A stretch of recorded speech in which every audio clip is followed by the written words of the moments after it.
On the fifth day of the battle for Hue, the Marines moved out from the fortified Army compound that withstood the original attack and advanced into the empty, abandoned buildings of what was Hue University.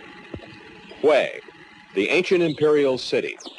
It is to Vietnamese what Old Boston is to Americans, where many of its country's leaders are born or educated, where many returned to celebrate Tet a week ago when the fighting began, where many remain hidden in the unknown interior of the resistance. Colonel Cheatham, what's the objective and what are your men about to do? Well, I've got two companies here that are just about to clear the next 2 blocks up. I've got one company in this big building here that I guess it's the end of the Hue University, and they are going to start firing in support of Foxtrot Company, which will be going up this road here on the left and attempt to take a couple large wall buildings that are on up about 500 or 600 meters. What kind of fighting is it going to be? It's house to house and from room to room. Kind of inch by inch. That's exactly what it is. Had you ever expected to experience this kind of street fighting in Vietnam? No, I didn't, and this is my first crack at street fighting. I think this is the first time the Marine Corps has been street fighting since Seoul in 1950.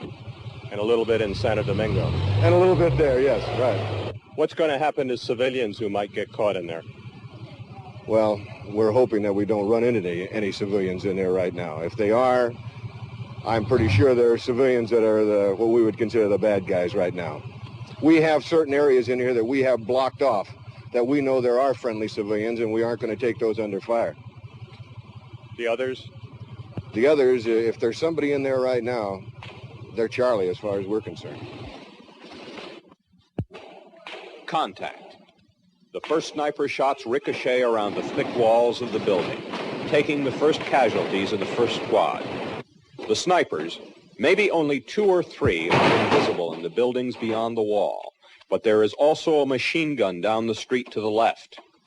They have covered every angle but the few feet of dirt and cactus behind this wall and the one 40 feet ahead.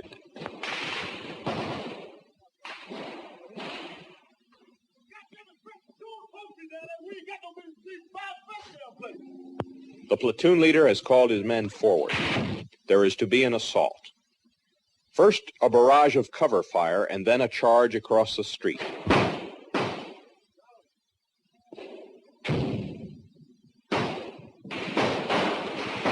The assault. But only one Marine runs forward into the fire.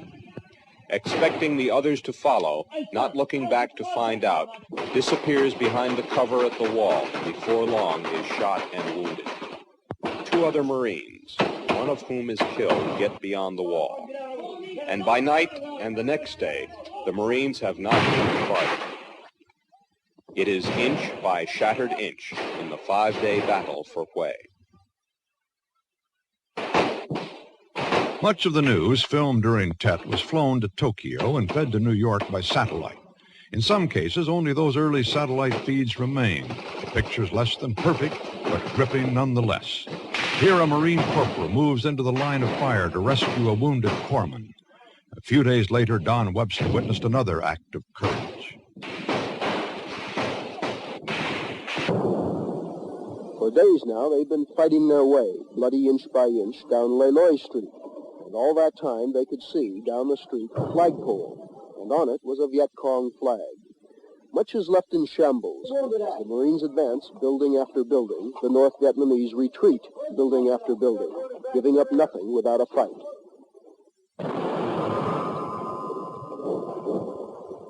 Roger, that was some sort of rifle grenade. It came all the way through the building, hit over one.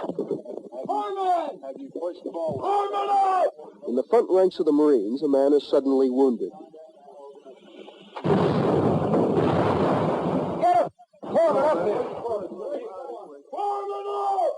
He's been hit in the eye by shrapnel from an enemy B-40 rocket. Despite the obvious pain, doctors later told him he will not lose the eye.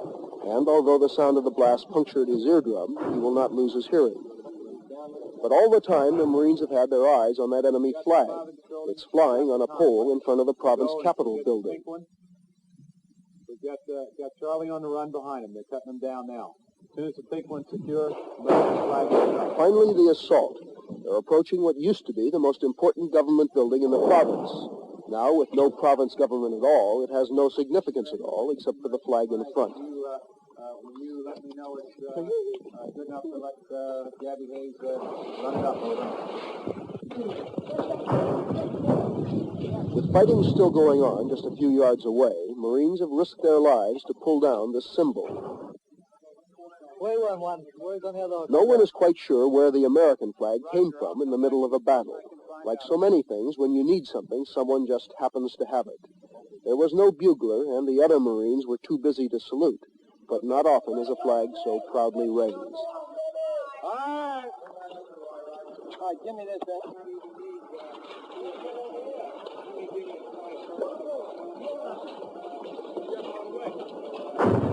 Hungry Hard Hotel Company.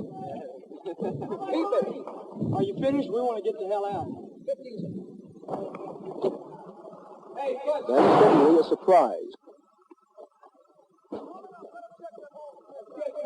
Get these holes over here. Come on out here.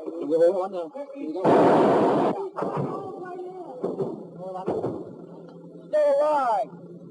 Hey, get over here and help me drag this man out of here. Rimming the edge of the courtyard, someone noticed small holes camouflaged. In almost every one, there's an enemy soldier. A few dead from the day's shooting, but some still alive. Others are not so lucky.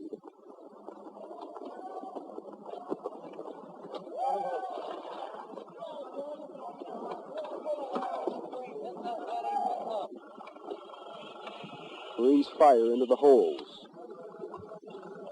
Another one is lucky. He stuck his arms out of the hole in surrender as the Marine approached, and he's pulled out alive and uninjured. Got some parachute cord here. In the back of him. Oh, there we go. He ain't going. Somebody find a piece of blindfold, a piece of rag over there. Get some of that gear over there.